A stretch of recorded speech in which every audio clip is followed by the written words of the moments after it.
আসসালামু আলাইকুম দর্শক, আমি রাশিদুল মিনহাজ অনেকদিন পর আবার আপনাদের মাঝে হাজির হলাম।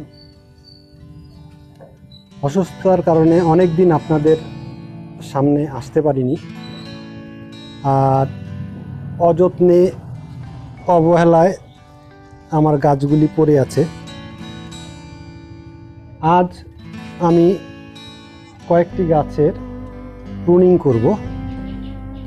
চলুন শুরু করি। দর্শক, শ্রাবণ মাস চলছে, একদম পুরো বর্ষা শুরু হয়ে গেছে এবং গাছগুলো অনেক ডালপালা ছেড়েছে।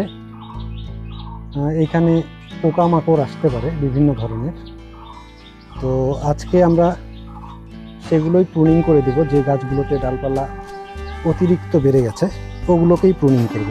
চলুন শুরু করি।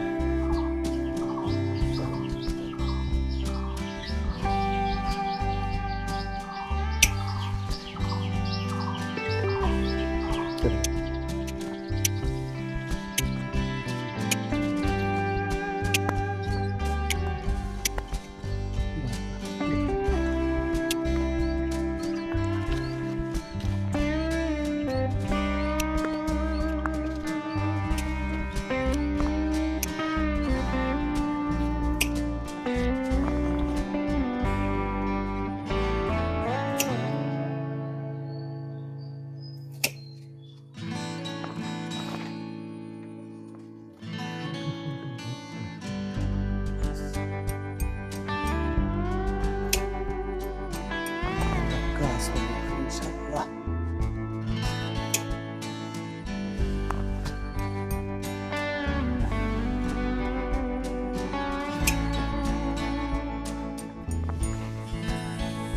দর্শক, যেই ব্রাঞ্চগুলি আপনারা দেখতে পাচ্ছেন এগুলো আমি রেখেছি কলম করার জন্য।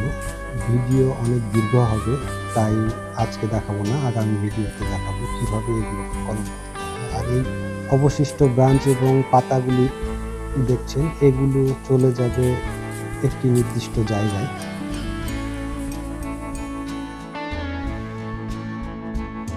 দর্শক, এই সেই নির্দিষ্ট জায়গা।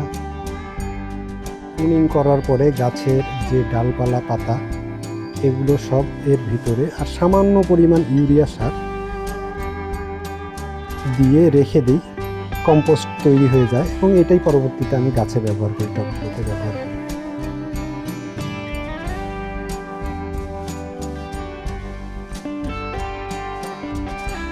পরিষ্কার করার পরে গাছগুলি দেখতে কত সুন্দর লাগছে।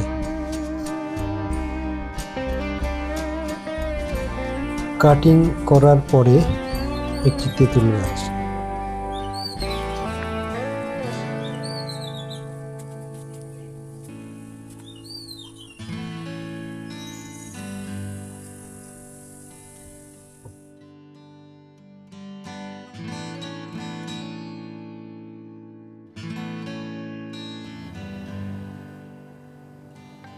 আসলে পরিষ্কার পরিচ্ছন্ন যে কোনো কিছুই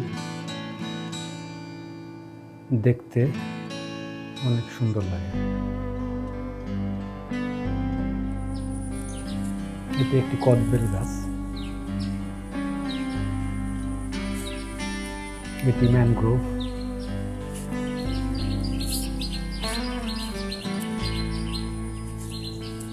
এটি দুটি তেঁতুল একসঙ্গে, এটি একটি পাকুড় গাছ, পাশে আরেকটি ম্যানগ্রোভ,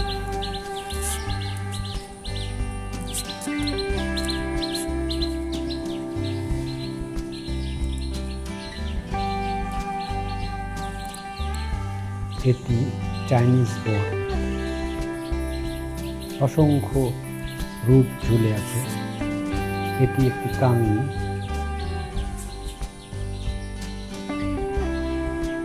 এটি তেঁতুল,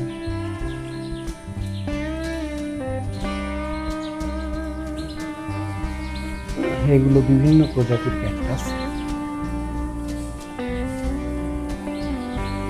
শারীরিক অসুস্থতার কারণে এগুলোর যত্নও নিতে পারছি না।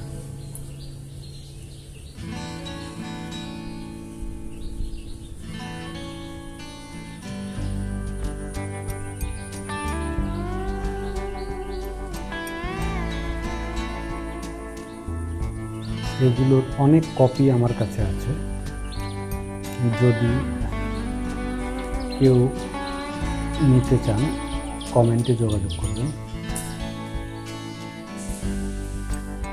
আমার বাসার ভেতরে কিছু গাছ আছে, ফুল গাছ, যেগুলো আপনাকে পর্যায়ক্রমে দেখাচ্ছি। এটি একটি অ্যাডেনিয়াম।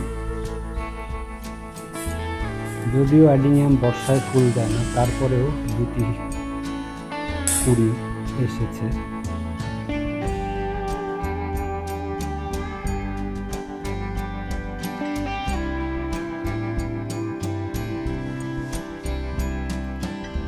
এটি একটি মে ফুল, আর এগুলো তরুলতা। এটি আরেকটি অ্যাডেনিয়াম। অধিক বৃষ্টির কারণে একে বেলকুনিতে এনে রেখেছি। এটি একটি অপরাজিতা, সাথে আছে তরুলতা। সম্পূর্ণ গ্রিলটাকে এরা একদম ঘিরে ফেলেছে, অনেক সুন্দর দেখা যায়। এরা যখন ফুল দেয় তখন অনেক সুন্দর লাগে দেখতে।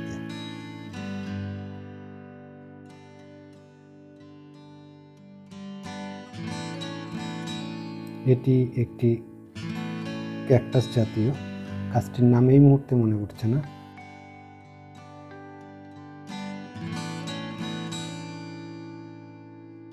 এটি একটি দেশি বেলি।